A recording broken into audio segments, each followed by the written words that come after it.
So I had to film a video about learning English et évidemment je vais faire la vidéo en français. Par où commencer? Je sais pas si vous vous êtes déjà demandé comment est-ce que les bébés faisaient en fait pour apprendre une langue, genre pour de vrai. Techniquement, c'est qu'ils sont constamment au contact de la langue et à un moment donné, ils se mettent à parler. Genre, ils n'ont pas d'autre choix que se mettre à parler.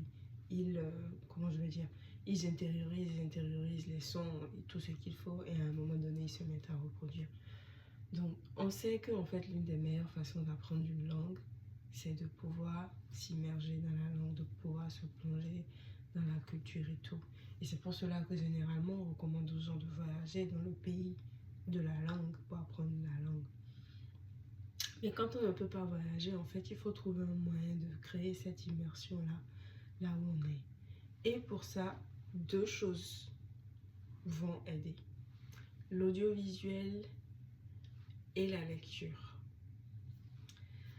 Je m'explique. À chaque fois que je donne ce conseil, les gens doutent. Et à un moment donné, moi-même, j'ai commencé à douter, alors que c'est la même méthode que j'ai utilisée.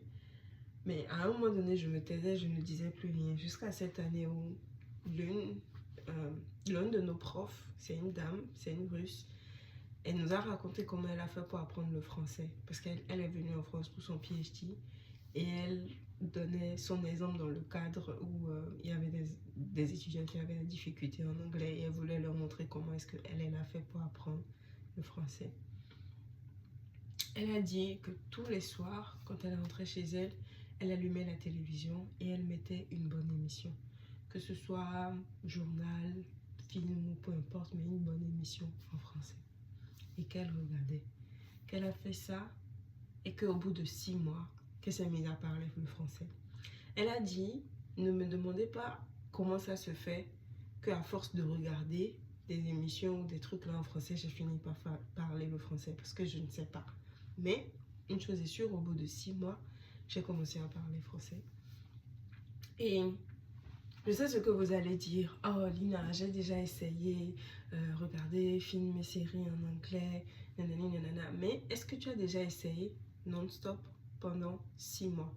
Pendant ne serait-ce que d'abord même 3 mois de regarder une série en anglais? Et surtout, est-ce que tu as déjà essayé sans sous-titres? Parce que je vous vois venir. Vous allez me dire avec les sous-titres. Non, ici là, c'est pas K-drama. On regarde sans sous-titres. Sans sous-titres, je vais y arriver, pardon. Parce que, en fait, les sous-titres font en quelque sorte paresser le cerveau. Et le truc, en fait, c'est pour ça que j'ai donné l'exemple du bébé. Les bébés parlent parce qu'ils n'ont pas d'autre choix que de parler. Donc, le truc, en fait, c'est de mettre le cerveau dans des conditions où il n'a pas d'autre choix que de comprendre. Et le fait de regarder, en fait, des séries ou ce genre de choses dans une langue, ça va, comment dire, emmagasiner, et à un moment donné, vous allez réaliser que, en fait, quand vous entendez, vous comprenez. Et je suis sûre que autant que nous sommes tous, nous avons déjà regardé des films, des choses comme ça quand on était enfant. On ne comprenait rien de ce qu'ils disaient, mais on comprenait quand même le film parce qu'on voyait les images. Et c'est pour ça que les films et les séries sont efficaces pour ça. Tu regardes un film ou une série, des films, parce que peut-être tu ne peux pas tenir ça sur 6 mois, régulièrement pendant 6 mois. À un moment donné, tu te mets à comprendre en fait ce que les gens disent instinctivement. Parce que c'est aussi de ça qu'il s'agit. On se met à comprendre en fait les choses instinctivement. On va d'abord arriver à ce niveau-là où quand on entend, on comprend. Peut-être qu'on ne peut pas encore parler, mais au moins quand on entend, on comprend. Et la seconde étape en fait, c'est de passer à la lecture. J'aurais peut-être pu dire... Oh Seigneur, il y a quoi dans mes yeux? J'aurais peut-être pu dire qu'il fallait... J'aurais pu mettre la lecture en première position, mais le problème avec la lecture, c'est que lire, c'est un peu plus, je vais dire, challengeant que regarder des films. Dans le sens où au moins avec les films, même si tu ne comprends pas ce qu'on dit, tu as les images et tu comprends instinctivement un peu ce qui se passe. Mais lire, il faut que tu lises les mots. Et la lecture est puissante, mais il vaut mieux faire ça en seconde position. Pourquoi? Parce que sinon, si tu es, je sais pas, à quel niveau, mais d'ailleurs, je tiens à préciser que tous autant que nous sommes, nous avons déjà fait les vocabulaires et les grammaires à l'école, donc on n'a plus besoin de retourner à ça, non, pas du tout. Et c'est pas forcément une manière efficace d'apprendre une langue. La preuve, quand on finit le collège, on parle pas vraiment l'anglais. Pourtant, on a fait l'anglais de la 6e jusqu'en terminale. Parfois même certains ont commencé au primaire. Bref. Donc, pourquoi en fait la lecture en seconde position? Parce que si tu commences directement à lire, à moins que tu sois vraiment patient et déterminé, tu vas t'énerver. Parce que tu vas prendre, je sais pas, surtout si tu es du genre à aimer lire, tu vas prendre, je sais pas, une page et un paragraphe et tu vas pas comprendre et ça va t'énerver, tu vas laisser tomber.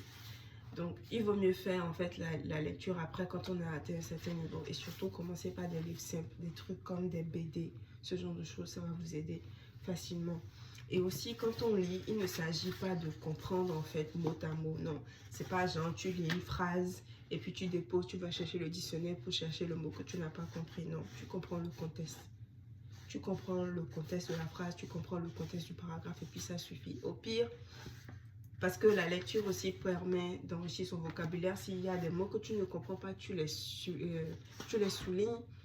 Et à la fin, après le chapitre, après, je ne sais pas, un certain nombre de pages, tu iras les rechercher. Mais tu ne peux pas laisser à chaque fois aller chercher les mots parce que ça va casser ton rythme et ça ne va pas te donner envie de lire. Je vais vous donner un exemple. Par exemple, moi, ce livre, j'ai pas eu du mal à le lire. C'est un truc de développement personnel. Ça parle de branding, ça parle de développement personnel. C'est un langage auquel je suis habituée, donc sans souci, je l'ai compris. Mais par exemple, ce livre que je suis en train de lire, c'est de la fiction.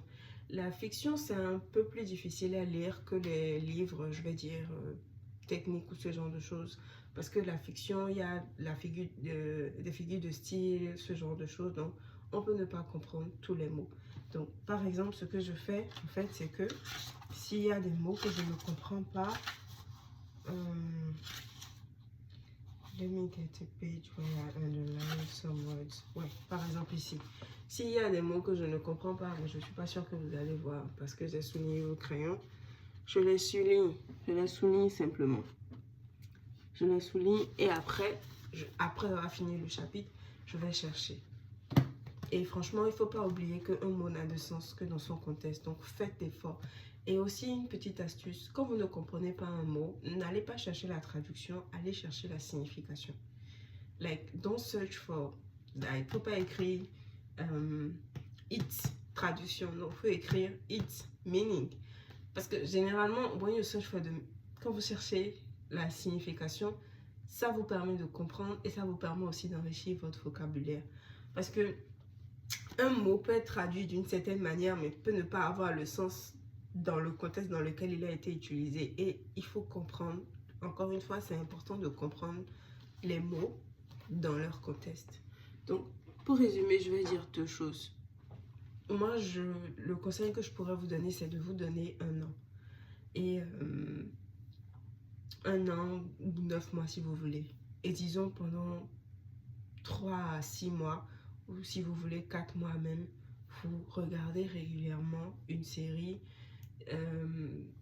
sans sous-titres en anglais, régulièrement. J'ai dit bien régulièrement, j'ai pas dit une fois le week-end ou non. Vous trouvez, si vous ne pouvez pas suivre une série de 30 minutes parce que c'est trop long, que vous n'avez pas ce temps-là en journée, suivez une série pendant 15 minutes. Il y a des séries qui font 20 minutes.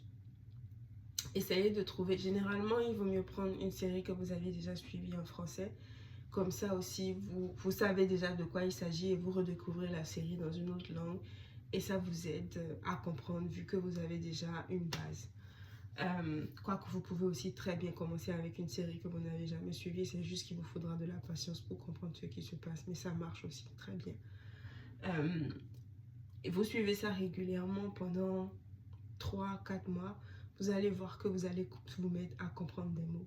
Actuellement, j'essaie d'apprendre le portugais. J'ai déjà fait la partie vocabulaire en portugais, brièvement. Mais là, je regarde des films en portugais et juste en regardant des films, je sais par exemple quand ils disent bonjour, quand ils disent merci, je sais que ça a l'air basique, mais je viens juste de commencer et rien qu'en regardant les films, je comprends ça déjà. Donc, vous allez en plus... vous allez comprendre la langue intuitivement. C'est vraiment ce qui va se passer. Et une fois que vous avez cette base-là par rapport à l'audio, vous allez rajouter les livres et surtout commencer par des livres simples et ça va vous aider parce que quand on lit aussi, on lit internalement. Donc ça aide après pour le vocabulaire et pour le parler. Qu'est-ce que je voulais dire d'autre? Est-ce que je suis en train de filmer? Ok, oui, je suis en train de filmer. Qu'est-ce que je voulais dire d'autre? Il y a quelque chose que je voulais dire d'autre par rapport aux séries, mais j'ai oublié. Voilà, essayez de prendre des séries simples.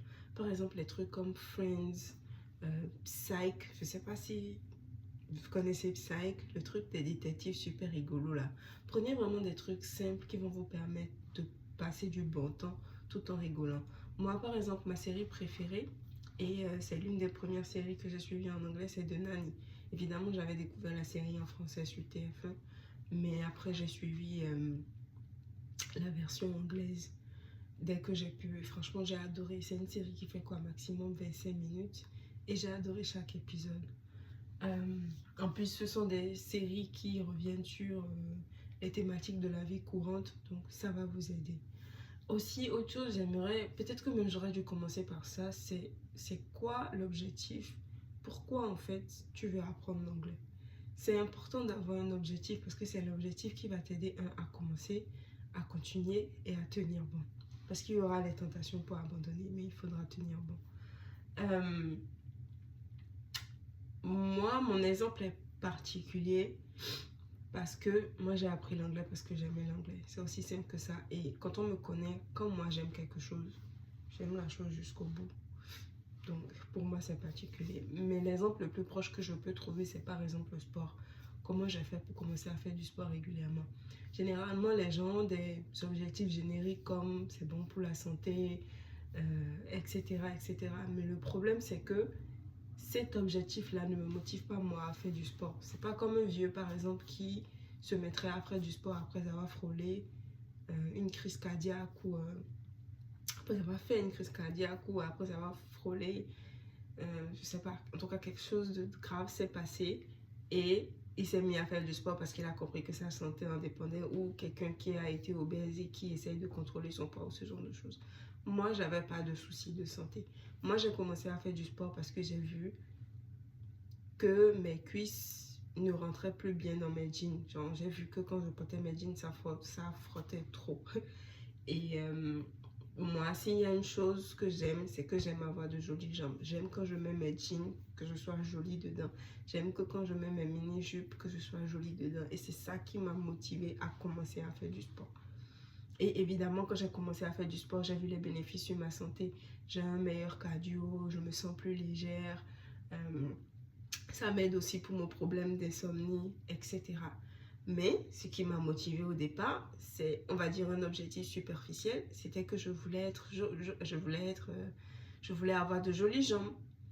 Et ça peut paraître ridicule et peut-être que tu peux te sentir coupable d'avoir un objectif, je sais pas, superficiel. Moi, je suis totalement consciente que mon objectif est superficiel. Mais c'est l'objectif qui m'aide à tenir. Parce que quand je fais mon sport et que je porte mon jean et que je porte mes jupes et que je vois le résultat, ça me pousse à continuer parce que je ne veux pas perdre ça. Et en fait, il faut vraiment trouver l'objectif en fait qui va te pousser à commencer. Moi, j'aime pas les objectifs génériques qu'on prend par-ci par-là et on veut s'adapter à soi. Non, nous sommes différents, nous sommes motivés par différentes choses. Tu peux pas, si tu veux apprendre l'anglais parce que on dit que c'est important d'apprendre l'anglais, qu'est-ce que ça va faire dans ta vie si c'est important d'apprendre l'anglais? C'est pas comme si sans l'anglais tu ne gagnes pas déjà d'argent. Mais par contre, si tu sais qu'il y a une opportunité là que tu veux saisir et que tu aimes faire de l'argent et que tu sais qu'il te faut que tu sais qu'il te faut l'anglais, là ça va te motiver, tu vas apprendre parce que là c'est réel en fait. Il faut que tu apprennes l'anglais. C'est un peu ça.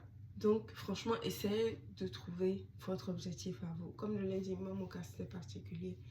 Moi, j'aime l'anglais. J'aimais vraiment l'anglais. J'étais amoureuse de la langue, c'est ça le truc.